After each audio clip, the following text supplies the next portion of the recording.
ہم آپ کی پوری مدد کریں گے. گورنمنٹ کا کام ہے کہ زیادہ چیزیں پاکستان میں بنائیں, کیونکہ کنسٹرکشن کی بوم آ رہی ہے پاکستان میں. کنسٹرکشن کی کیوں بوم آ رہی ہے؟ کہ ہماری ڈیمانڈ ہے بہت بڑی. ہماری 22 کروڑ آبادی ہے اور اس آبادی کی ضروریات ہیں, گھر ہیں, لو کاسٹ ہاؤسنگ ہے, عام لوگوں کو ضرورت ہے گھر کی. ہمارے ملک میں کبھی موقع ہی نہیں ملا کہ ایک دہاڑی دار, ایک عام آدمی, ایک گورنمنٹ سرونٹ جو کہ کلاس 4 کا گورنمنٹ سرونٹ, ان کو کسی کو بھی موقع نہیں تھا کہ اپنا گھر بنا لیں, کیونکہ کوئی کانسیپٹ نہیں تھا مارگیج فائنینسنگ کا. تو جو ہم نے 2 سال لگائے یہ جو فور کلوجر لا پاس کروانے کا عدالتوں سے, اور اب یہ راستہ کھول رہا ہے کہ بینکس پیسے دیں گے لوگوں کو مارگیج فائنینسنگ یعنی ہاؤس کی, گھروں کی فائنینسنگ کے لیے. اور یہ پھر جو 22 کروڑ ہماری آبادی ہے یہ اثاثہ بن جائے گا, کیونکہ یہ ڈیمانڈ جنریٹ کرے گا. ڈیمانڈ کی وجہ سے کنسٹرکشن کی وجہ سے جتنی انڈسٹری کنسٹرکشن کے ساتھ ریلیٹڈ ہے وہ سب چل پڑیں گے. اور سردار یاسر, آپ نے اتنی زیادہ باتیں کر دی اپنے چھوٹے سے ایڈریس میں, اور اتنی آپ کے اندر جنون تھا کہ اتنی تیزی سے باتیں کی کہ میں سب کو تو جواب نہیں دے سکتا, لیکن میں آپ کو سمرائز کرتا ہوں کہ میری گورنمنٹ کی کوشش کیا ہے. دیکھیں, سب سے پہلے اس گورنمنٹ کی کوشش یہ ہے کہ ہم کیسے اپنے غریب کمزور طبقے کو اوپر اٹھا سکتے ہیں. اس کی کانسنٹریشن ہماری گورنمنٹ کی یہ ہے کہ ملک ترقی نہیں کر سکتا, کوئی بھی دنیا میں ملک ترقی نہیں کرتا جیسے چھوٹا سا طبقہ امیر ہو اور باقی غریبوں کا سمندر ہو. یہ نہیں ہو سکتا. اگر یہ ہوتا تو ہندوستان اور چائنا 35 سال پہلے دونوں ایک ہی جگہ پہ کھڑے تھے. آج چائنا آسمانوں پہ پہنچ گیا, ہندوستان میں غربت کے سمندر ہے. وجہ یہ ہے کہ ہندوستان میں چھوٹا سا طبقہ امیر ہو گیا, باقی ان کی غربت کی انتہا ہے. اور چائنا نے اسی دور کے اندر اپنی کروڑ لوگوں کو, تقریباً 70-80 کروڑ لوگوں کو غربت سے نکال لیا. وہ آج سپر پاور بن گیا, وہ وہیں کا وہیں کھڑا ہے. تو پاکستان نے اگر آگے بڑھنا ہے, اور یہ ہے ریاست مدینہ کا ماڈل, ہمارے نبی صلی اللہ علیہ وسلم نے نیچے سے طبقے کو اوپر اٹھایا تھا. پہلی دفعہ فلاحی ریاست بنائی تھی. فلاحی ریاست کا مطلب کیا ہے؟ کہ آپ اپنے کمزور طبقے کی بنیادی ضروریات پہلے پوری کریں. یہ گورنمنٹ کی ذمہ داری ہے. یہ جو باقی ماڈل دنیا نے اپنایا, مغرب نے اپنایا, ویلفیئر سٹیٹس بنی, لیکن یہ سب سے پہلے دنیا میں انہوں نے اپنایا, اور انہوں نے ثابت کیا کہ قوم جو کہ کس کی حیثیت ہی کوئی نہیں تھی, چند سالوں میں دنیا کی امامت کی انہوں نے. تو ہمارے بھی پاکستان میں چیلنج یہ ہے کہ ہم نے کبھی اس کمزور طبقے کی طرف نہیں دیکھا, کوئی پالیسی نہیں بنائی نچلے طبقے کے لیے. انگلش میڈیم تھوڑے سے طبقے کے لیے, باقیوں کے لیے, اور تعلیم کا نظام صرف اوپر کے طبقے کو نوکریاں, باقی نیچے اوپر ہی نہیں آ سکتے تھے. ہسپتال دیکھیں, گورنمنٹ ہاسپٹل اچھے چلتے تھے جب ہم بڑے ہو رہے تھے. آج صرف پرائیویٹ ہاسپٹلز ہیں لوگوں کے لیے جو پیسے والے ہیں, باقیوں کے لیے گورنمنٹ ہاسپٹل میں علاج نیچے چلا گیا. تو سارا چیلنج یہ ہے کہ اب یہ گورنمنٹ کی پالیسیز ہوں اس طبقے کو اٹھانے کے لیے اوپر, جس کو ہم نے 70 سال سے پیچھے چھوڑ دیا. تو یہ جو کنسٹرکشن ہے, یہ میرے لیے کیوں, جب کورونا کے دوران میں نے خود IMF کے ہیڈ کو ٹیلی فون کر کے کہا کہ ہمیں کنسٹرکشن انڈسٹری میں, ہم IMF کے پروگرام میں تھے, ہم وہ ٹیکس ریلیف نہیں دے سکتے تھے. بدقسمتی یہ ہے جب آپ قرضے لیتے ہیں تو جو قرضے دیتا ہے وہ پھر اپنی شرائط دیتا ہے, تو ان کے اوپر ہم وہ انسینٹیوز نہیں دے سکتے تھے.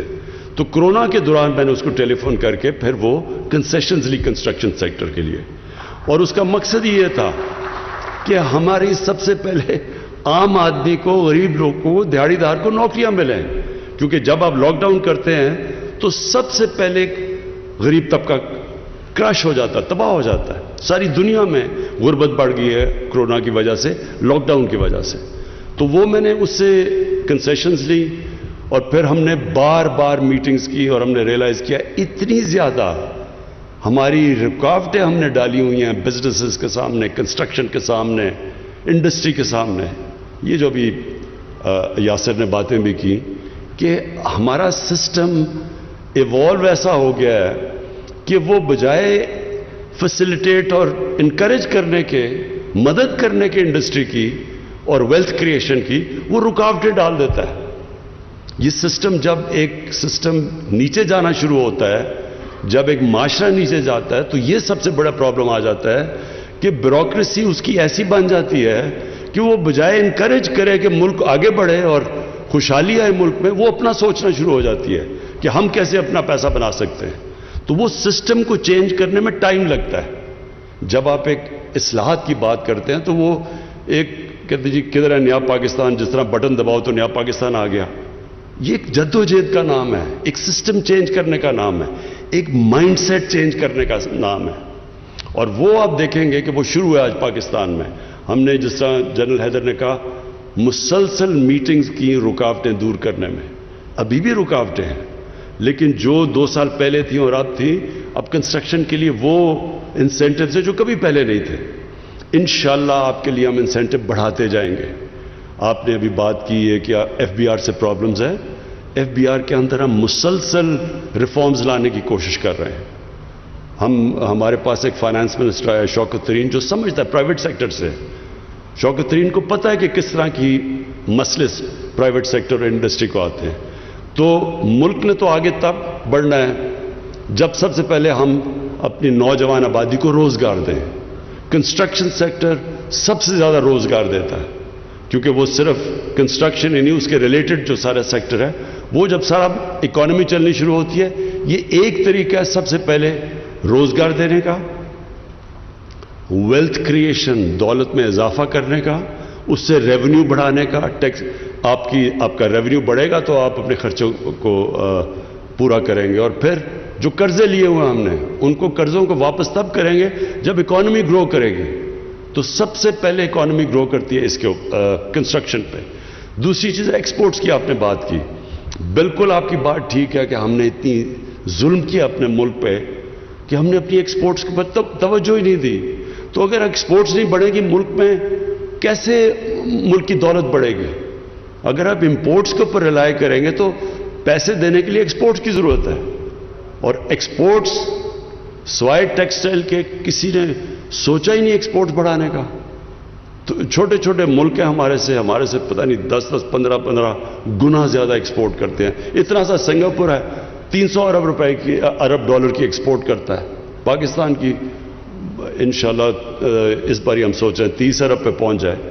تو یہ 22 کروڑ کا ملک, اس کا پوٹینشیل تب ہے جب ہم اپنی انڈسٹری کو انکریج کریں, ایکسپورٹ انڈسٹری کو خاص طور پہ انکریج کریں, اور بزنس کمیونٹی کو کہیں. جس طرح آپ نے چیمبر نے بڑی اتنی زیادہ یاسر آپ نے باتیں کر دی کہ مجھے تو پتہ بھی نہیں اب میں کس کا جواب دوں. لیکن ایک چیز کہوں گا کہ ضروری یہ ہے کہ اب ہم اپنی آپ کی مدد کریں, ہم آپ کی فیسیلیٹیٹ کریں, گورنمنٹ آپ کے لیے آسانیاں پیدا کریں, ایز آف ڈوئنگ بزنس آپ کے لیے کریں, لیکن آپ بھی گورنمنٹ کی پھر مدد کریں ٹیکس دے کے.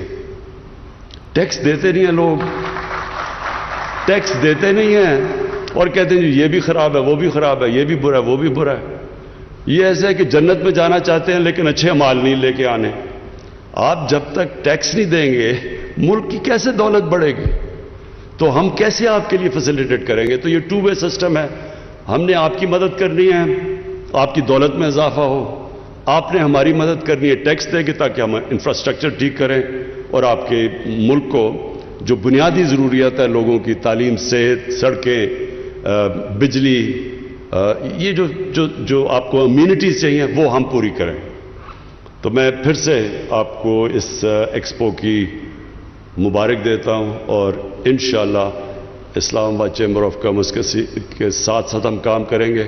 آپ کی جو مشکلات ہیں آپ نے ابھی بتائیں, یہ جو آپ لیز کی کوئی بات کر رہے تھے, یہ انشاءاللہ ہم اپنی کنسٹرکشن کی میٹنگ میں اس کو بھی CDA کو ان کو بھی بلاتے ہیں اور انشاءاللہ آپ کا پرابلم سالو کریں گے. Thank you.